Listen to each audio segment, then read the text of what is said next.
ಎಲ್ಲ ವೀಕ್ಷಕರಿಗೆ ನಮಸ್ತೆ. ನೋಡಿ, ಇದು ದೊಡ್ಡಪತ್ರೆ ಗಿಡ.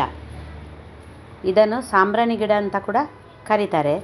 ಇದರದ್ದು ಚಿಕ್ಕ ಎಲೆಯಲ್ಲಿ ತುಂಬ ದೊಡ್ಡ ಗುಣ ಇದೆ. ಇದು ಆರೋಗ್ಯಕ್ಕಂತೂ ತುಂಬ ಒಳ್ಳೆಯ ಔಷಧಿ. ಇದು ಭೂಮಿಯ ಮೇಲಿನ ಸಂಜೀವಿನಿ ಅಂತ ಕರೆದರೂ ತಪ್ಪಾಗಲಿಕ್ಕಿಲ್ಲ.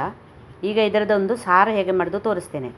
ತೆಂಗಿನ ತುರಿ, ಅರಶಿನ ಹುಡಿ, ಕೊತ್ತಂಬರಿ, ಜೀರಿಗೆ, ಮೆಣಸು, ಹುಣಸೆ ಹಣ್ಣು ಎಲ್ಲ ಹಾಕಿ ಚೆನ್ನಾಗಿ, ತೆಂಗಿನ ತುರಿ ಕೂಡ ಹಾಕಿ ಚೆನ್ನಾಗಿ ಹುರ್ಕೊಳ್ಬೇಕು. ನಂತರ ನಾವು ಮಿಕ್ಸಿ ಜಾರಿಗೆ ಹಾಕಿ ಪೇಸ್ಟ್ ಮಾಡ್ಕೊಳ್ಬೇಕು. ನೋಡಿ, ತೆಂಗಿನಕಾಯಿ ಕೂಡ ಹೀಗೆ ಹುರ್ಕೊಳ್ಬೇಕು. ಸ್ವಲ್ಪ ಮೆಂತ್ಯ ಕಾಳು, ಉದ್ದಿನ ಬೇಳೆ ಹಾಕ್ಕೊಳ್ಬೇಕು. ತುಂಬ ಪರಿಮಳ, ಈ ಸೊಪ್ಪು ಕೂಡ ತುಂಬ ಪರಿಮಳ. ನಂತರ ನೋಡಿ,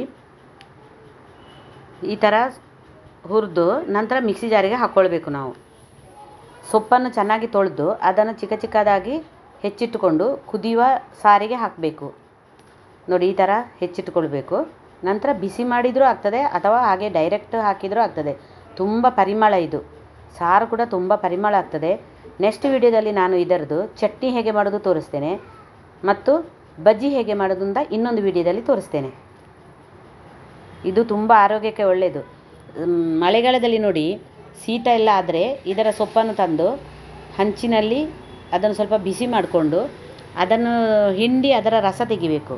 ಆ ರಸಕ್ಕೆ ಜೇನುತುಪ್ಪ ಹಾಕಿ ಮಕ್ಕಳಿಗೆ ಆಗಲಿ ದೊಡ್ಡವರಿಗೆ ಆಗಲಿ ಕೊಡಬೇಕು. ಮತ್ತು ಇದು ಜೀರ್ಣಶಕ್ತಿಗೆಲ್ಲ ತುಂಬ ಒಳ್ಳೆಯದಿದು. ಗಂಟಲು ಕೆರೆತ ಎಲ್ಲ ಇದ್ದರೆ ಇದರ ಒಂದು ಹಸಿ ಎಲೆಯನ್ನು ತಗೊಂಡು ಅದರ ಒಳಗೆ ಸಣ್ಣ ಶುಂಠಿ ಪೀಸ್ ಮತ್ತು ಒಂದು ಕಲ್ಲುಪ್ಪು, ಒಂದು ಕಾಳು ಮೆಣಸು ಇಷ್ಟು ಹಾಕಿ ಚೆನ್ನಾಗಿ ಜಗಿಬೇಕು. ನಂತರ ಅದರ ರಸ ತೆಗೆದು ರಸವನ್ನು ನಾವು ಹಾಗೆ ನುಂಗಬೇಕು. ಗಂಟಲು ಕೊರೆತೆಲ್ಲ ಖಂಡಿತ ಆಗಲೇ ಕಡಿಮೆ ಆಗ್ತದೆ.